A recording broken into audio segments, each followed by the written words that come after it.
We all live under rules. Parents impose rules on children, teachers impose rules on students, employers on employees, and government on everyone. But every rule elicits unintended consequences.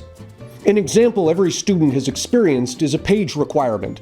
A teacher gives you a writing assignment and says you must write at least 10 pages. Maybe you use a larger font and wider margins. You use long quotes, flowery prose, and irrelevant detail.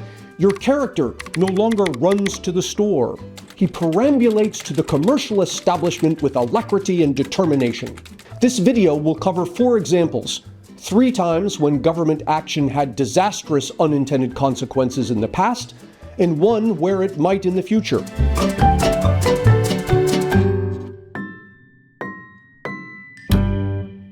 Unintended consequence number 1. FDR's policy to fight inflation ultimately resulted in our current problems with health insurance and pre-existing conditions. When Barack Obama ran for president, he promised to put an end to insurance companies refusing people coverage because of pre-existing conditions. Most people receive health insurance through their employers.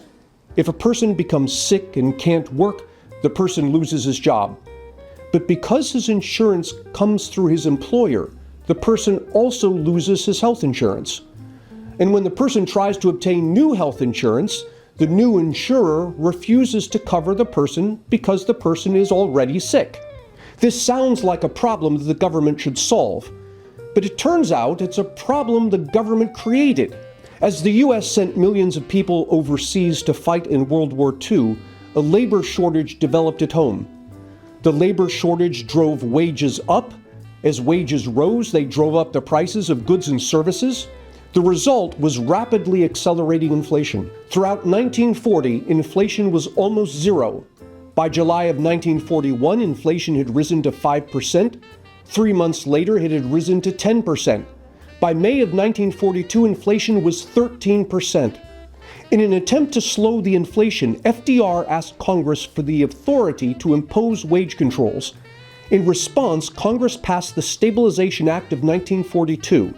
The Stabilization Act gave the president the power to fix prices, wages, and salaries. Acting on this authority, in April of 1943, Roosevelt issued Executive Order 9328. This prohibited employers from increasing wages or salaries. Employers started offering health insurance. Why? One way employers compete for workers is to offer higher wages. But Executive Order 9328 prohibited this. How could employers attract workers if they couldn't offer higher wages? One way was to offer workers something else they might want that isn't wages. Health insurance is one such thing. Prior to 1943, the poor and working classes often belonged to mutual aid societies, private institutions that provided health care in exchange for a membership fee. Now, to attract workers, employers offered to pay for workers' health insurance. But even after the wage controls ended, employer-provided health insurance continued. Why? Because Congress declared the benefit non-taxable. Preferential tax treatment of employer-paid benefits caused workers to prefer receiving their health insurance through their employers. Health insurance companies work by taking in money from people who are well and paying out money for people who are sick. If people could purchase insurance only when they were sick, they could benefit from the insurance without having to pay for it. But the insurance companies would quickly go bankrupt. To prevent this, insurance companies refused to cover pre-existing conditions. But the need for insurance companies to protect themselves against pre-existing conditions, combined with employer-provided health insurance, created the 4th unintended consequence. Workers who became so ill that they lost their jobs became uninsurable. The unintended consequence of entering World War II was inflation. The government responded to the inflation with wage controls. The unintended consequence of wage controls was to cause people to obtain health insurance through their employers. The unintended consequence of people obtaining health insurance through their employers is the pre-existing condition problem.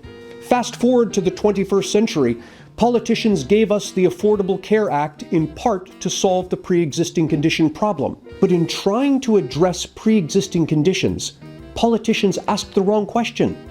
Instead of asking what government could do to solve the problem, they should have asked, what did government do to cause the problem? If Professor Davies' ideas and passion inspire you, and if you'd like to meet him in person, join Students for Liberty at LibertyCon International in Washington, D.C. Visit www.libertycon.com for details. Link in the description. Unintended consequence number 2. Mexico City's air pollution laws caused an increase in air pollution. To reduce air pollution from cars, Mexico City's politicians told people they could only drive their cars 4 days a week.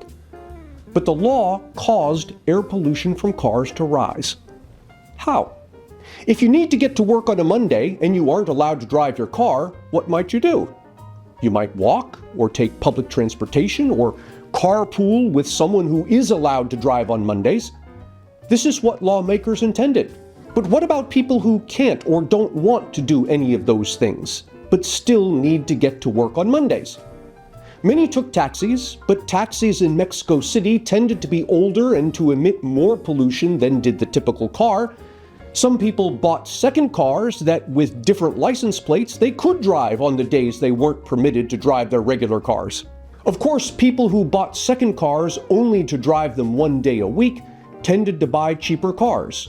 And cheaper cars tend to be older, often less well-maintained, and to emit more pollution than the typical car. One unintended consequence of the law intended to reduce air pollution was to cause people to drive their cleaner cars less and to take less clean taxis and drive less clean cars instead. The result was that the detrimental effects of people using less clean transportation options outweighed the beneficial effects of people taking public transportation, walking, or carpooling. Consequently, air pollution from cars not only didn't decline, it rose. Unintended consequence number 3. African countries that banned trade in ivory saw their elephant populations diminish, while those that didn't saw elephant populations increase. In Africa, poachers kill elephants to obtain their tusks, which they sell. Over decades, poaching has decimated Africa's elephant herds. To protect the populations of wild elephants, in 1990, many countries banned the buying and selling of ivory. The reasoning was that in making it illegal to trade in ivory, there will be less incentive for poachers to kill elephants, and so the elephant populations will recover. What's interesting is what happened to the elephant populations in 2 African countries, Kenya and Zimbabwe, in the decades before and after the ivory ban. The 2 countries took very different approaches to dealing with poaching. In 1979, there were around 65,000 elephants in Kenya. Most of the elephants lived on game preserves. Kenya banned both the hunting of elephants and trade in elephant products, hides, meat, and of course, ivory. Also in 1979, there were around 30,000 elephants in Zimbabwe. But Zimbabwe not only did not ban elephant hunting, Zimbabwe promoted it. It allowed controlled hunting on state-owned land and allowed trade in elephant products.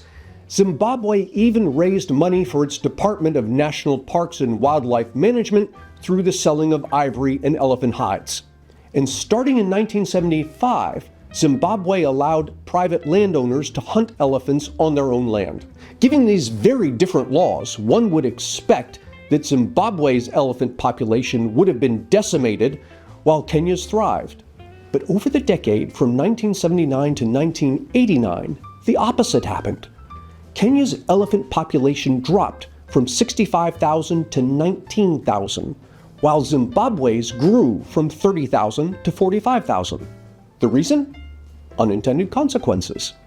Although Kenya outlawed elephant hunting and the trade in elephant products, people still wanted ivory. The possibility of incarceration made it more expensive for poachers to poach, but it was still profitable. In fact, possibly more profitable as the ban reduced the supply of ivory, thereby driving up ivory's price. At the same time, the ban made it unprofitable for ranchers to raise elephants. Outlawing the trade in ivory didn't eliminate poachers' profit incentive to kill elephants, but it did eliminate ranchers' profit incentive to raise elephants. Because Zimbabwe allowed both elephant hunting and the trade in elephant products, ranchers and landowners still had a profit incentive to raise and protect elephants. They would sell safari rights to rich hunters, requiring the hunters only to hunt the old and sick elephants.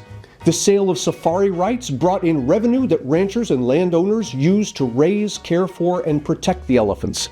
Compared to Zimbabwe, Kenya's laws intended to protect elephant herds had the unintended consequence of harming them. Potential unintended consequence number 4. Student loan forgiveness will cause an increase in low market value majors. In an attempt to alleviate financial burdens on young people, politicians have proposed forgiving student loans, meaning that student borrowers won't make promised loan payments to the federal government. To make up for the lost revenue, the federal government will either have to raise taxes or cut spending. So one unintended consequence of student loan forgiveness will be that people who didn't go to college will pay for those who did, either by paying higher taxes or receiving fewer government services. Another unintended consequence is that the quality of higher education will decline. If high school students expect that their future college loans will be forgiven, many high school students who are not prepared to go to college will now be more likely to go to college. Maybe to roll the dice on getting a degree, maybe as a 4-year paid vacation, or maybe because they haven't yet figured out what they want to do with their lives. For all these reasons, many students will want to enroll in college who otherwise would not have.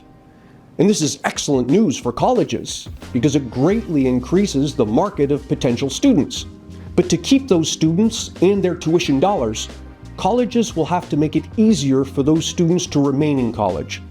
That means reducing the academic rigor of their courses, which naturally will make degrees less prestigious. Also, because the students who are choosing whether to go to college aren't the ones who are paying the tuition, colleges will have a strong incentive to raise tuition so as to capture more revenues. The dual unintended consequences of student loan forgiveness will be to make a college degree both less valuable and more expensive. We've covered 3 examples of unintended consequences and hypothesized about a 4th. We could go on to think about the unintended consequences of all kinds of proposals made by politicians, teachers, parents, anyone who imposes rules on others. But it's the broader, more general lesson that's most important. Every rule, no matter how well thought out and well-intentioned, comes with unintended consequences. To enact effective rules, we must be extremely careful to anticipate the unintended consequences that will arise and to soberly weigh them against the rule's intentions.